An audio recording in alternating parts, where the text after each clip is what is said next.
Hey, it's Nate, and today I am doing Changes by Black Sabbath. I just had to honor Ozzy this week, and man, his vocals on this one get me right in the heart. It's got a super cool piano part. It's quite simple in a way, just a handful of triads in the key of C. But it's also got some interesting and sort of challenging quirks. It's a great example of the unique and compelling results that can happen when a talented musician, in this case guitarist Tony Iommi, applies their creativity to another instrument that they're less trained on. The piano part perfectly serves the song, but it doesn't sound like something a pianist would play. And I mean that in the best possible way. Let's jump in.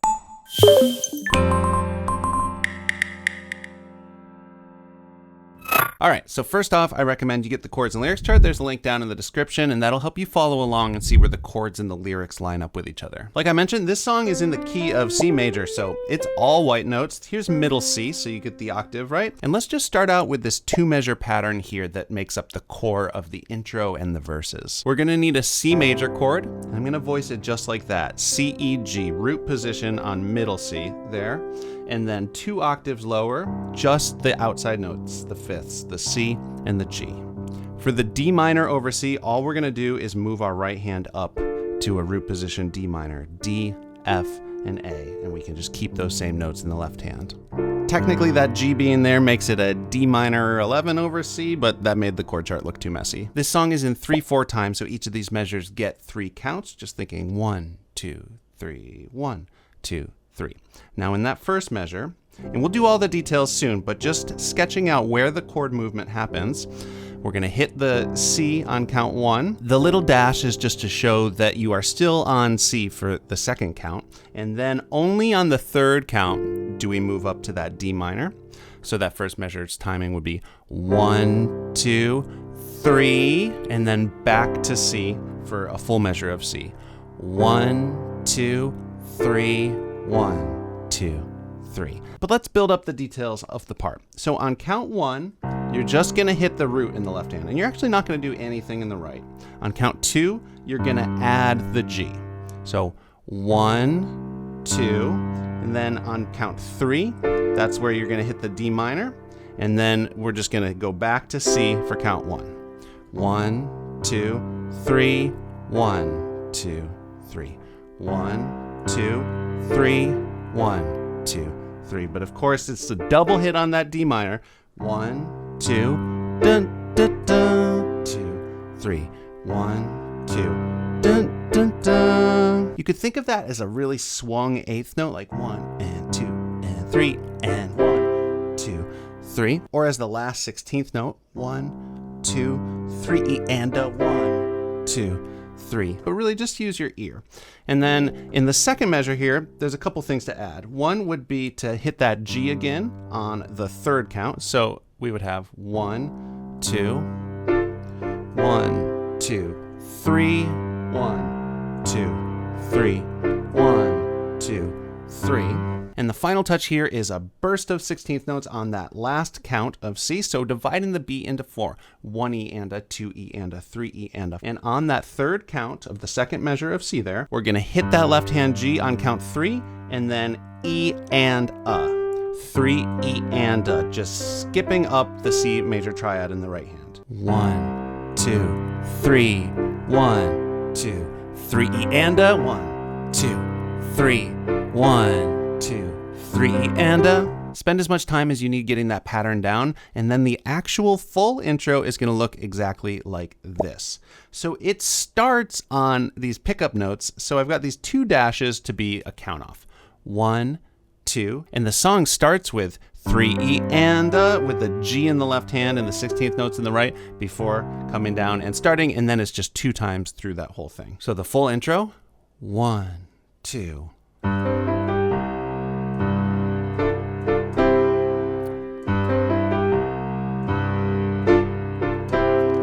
I feel unhappy. So notice that the singing for the first verse comes in over the last count on those 16th notes in the last measure of the intro. Final thing I'll say before we dive into the verse, on the recording there are 2 layers of piano happening, and on the very first D minor over C, you can hear a second piano contribute an extra rhythm to the, and it's instead 1, 2, and 3, and 1, So if you want to add that in, you can. Okay, so here are the chords for the first verse, and it's actually going to be the same exact chords for all 3 verses. So that first line is just 2 times through the pattern as we've learned it so far. I feel unhappy. I feel so sad. I've lost the best friend. Okay, so just notice at the end there, instead of going to the G for the last, he just does another C before moving the whole hand up for this D minor chord. Now, this is a different D minor chord than we had for the D minor over C. We're going to do a different inversion down here with F, A, and D. I'm using my second finger on the A, and we're just going to move the fifths up to B, D, and A there. And for these 2 measures of D minor, the pattern is going to be 1, 2, so very similar to what we did on C, without playing anything in the right, and then just playing on beat 3, you're going to hit that, and then you're going to hit it again on beat 1 of the second measure of D minor. 1, 2, 3, 1, 2, 3. But on count 3 there is another 16th note burst. And on the recording, I hear him doing the full fifths, although sometimes live he would just do the bottom note or the top note. You can just hit the left hand again, however you do it. 3 E and A before we come down to.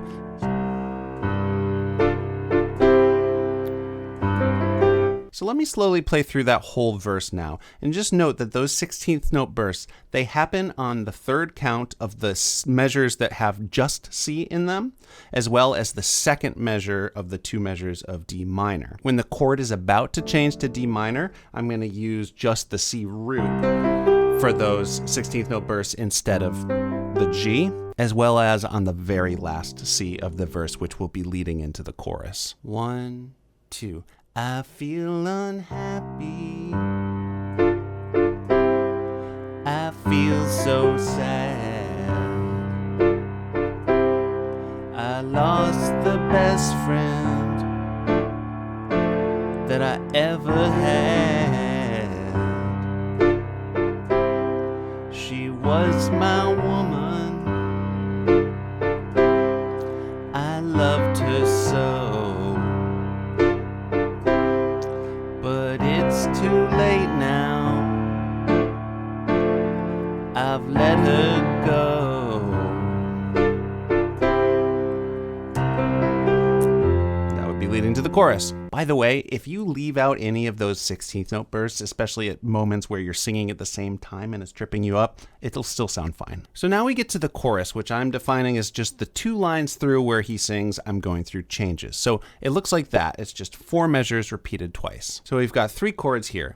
F major, so these are still just root position triads, F, A, C in the right hand, and then fifths in the left, F and C.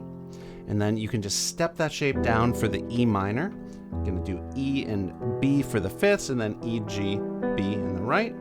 And then you can step that down again for the D minor. So left hand fifths, just like we did it in the verse, but we're doing the root position down lower now, D, F, A. 1 measure of F and E minor, and then 2 measures of D minor. So without any rhythm or arpeggios, we'd have I'm going through changes. 2, 3, 1, 2. I'm going through changes. Here's how it's played with the arpeggios.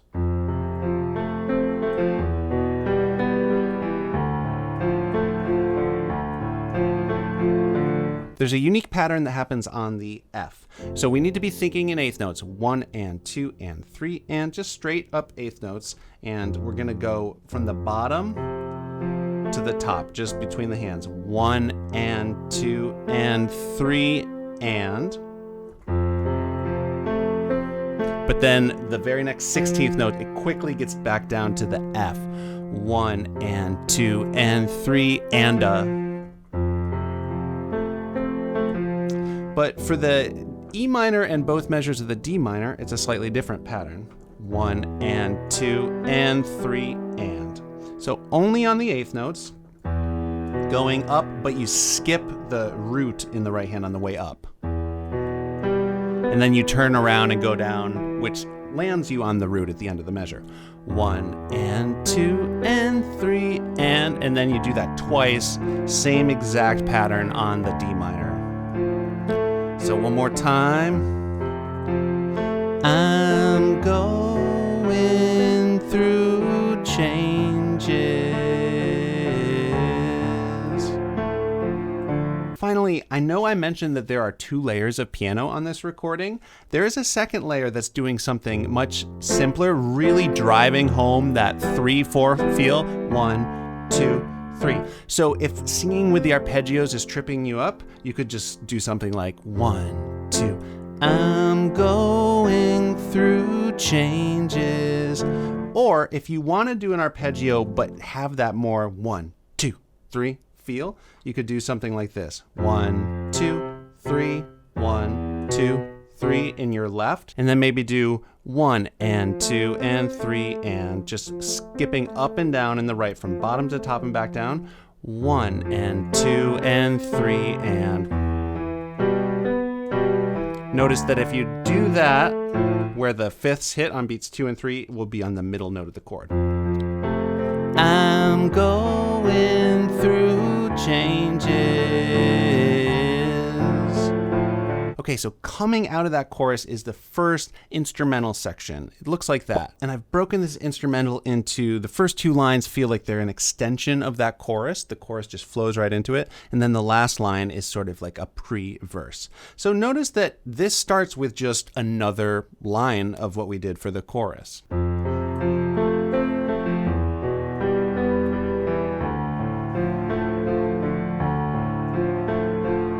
Okay, so we're going to need 2 more chords here.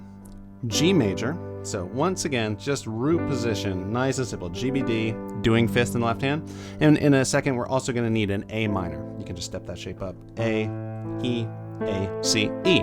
In this line, for the G chord, we're going to do the arpeggio pattern that had the 16th note in it.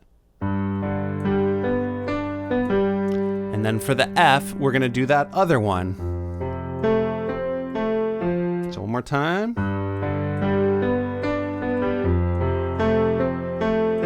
And then for the A minor, we're going to start just by skipping up the chord between hands on each of the 8th notes. 1 and 2 and, but then on count 3, you're going to hit the full right hand chord. 1 and 2 and 3. And then on count 1 of the next measure, you're going to hit both hands together. 1 and 2 and 3. 1, 2. It goes down to G just for the 3rd count before back to A minor. So again, the timing there on the A minor, 1 and 2 and 3, 1, 2, 3, 1 and 2 and 3, 1, 2, 3. But the full details of this A minor section with the 16th note burst is the trickiest part of the song. You can keep it as simple as you want. You can play it like I just played it. But here's the full thing.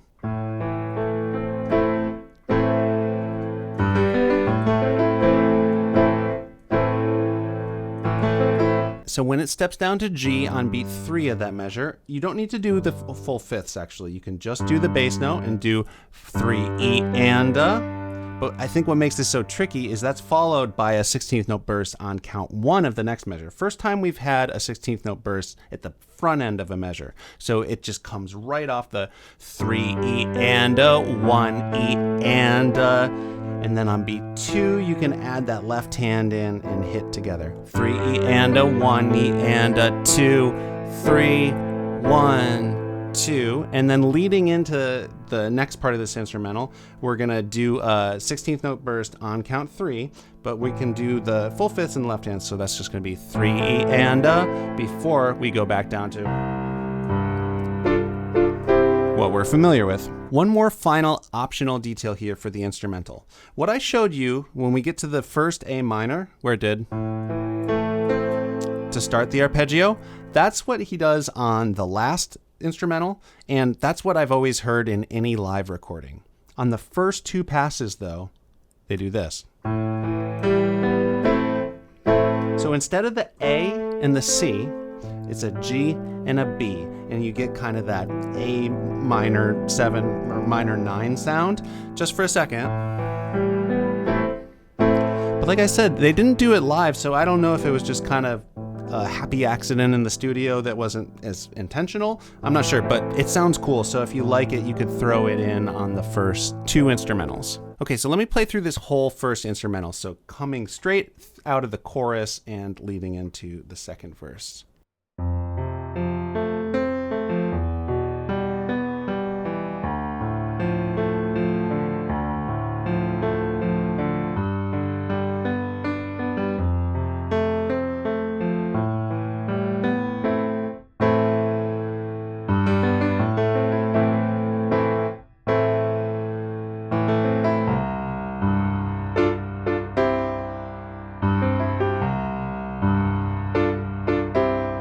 We shed the years. So that is the second verse starting. Second verse, just like the first verse, different lyrics, then another chorus, just like the first chorus. Then we're in the second instrumental section. So it looks like this. So the first 2 lines, that is sort of the extension of the chorus, that's the exact same. But then we have a longer instrumental section that's more the verse vibe with the C's and D minors. So it starts out like the structure of the verses, where it's going to go up to the D minor, like that, but it doesn't return to the D minor like it would in a verse. It just then goes back to the C bit with and does 3 iterations of that. So let me just play through those 3 lines so you can get a sense of the timing.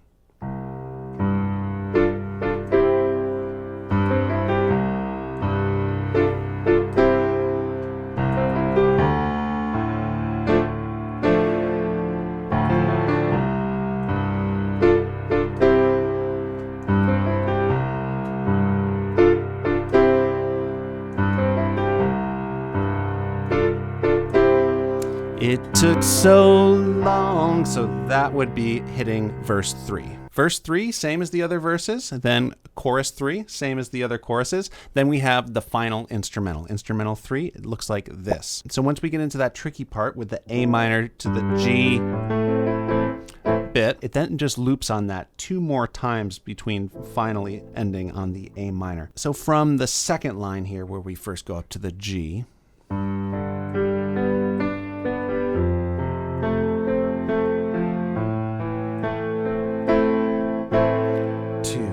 3 and a 1 E and a 2, 3, 1, 2, 3 and a 1 E and a 2, 3, 1, 2, 3 and a 1 E and a 2, 3, 1, 2, 3. And you can just hold that final A minor out, maybe hit a low note and end the song there. Okay, thank you for sticking with me. I am now going to do a full playthrough so you can see how all these parts fit together. I just want to note that this is the original key. I am singing it down an octave lower because I am not Ozzy Osbourne, but if you can do it in the higher register, go for it. If you enjoy this video, please give it a like. Also subscribe to the channel if you haven't already, and click the bell so you know when I put out more videos like this one. Okay, here's my version of Changes.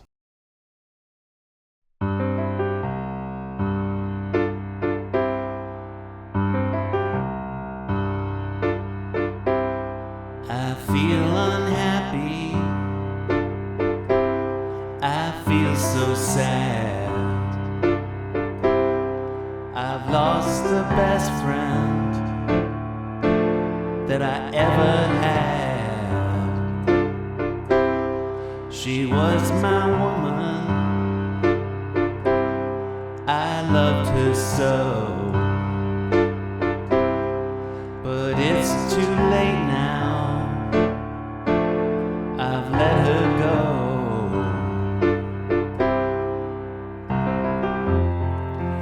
I'm going through changes.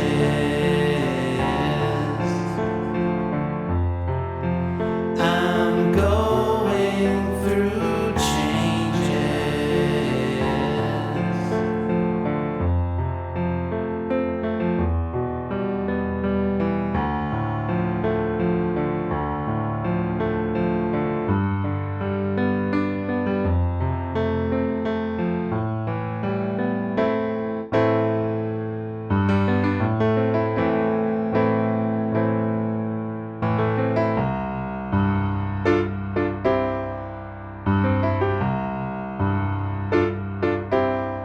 We shared the years,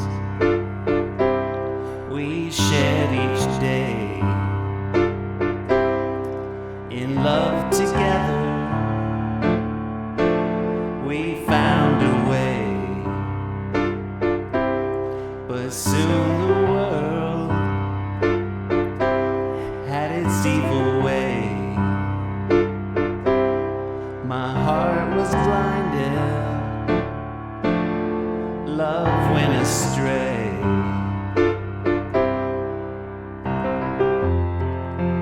I'm going through changes.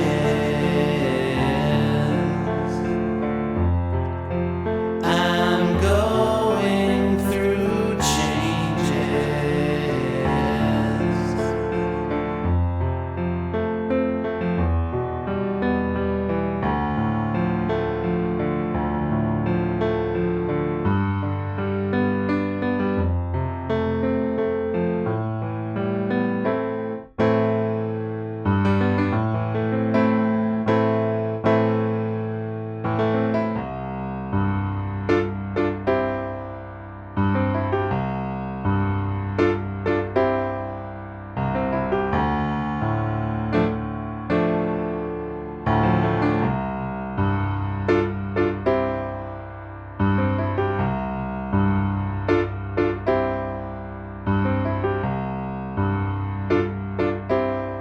It took so long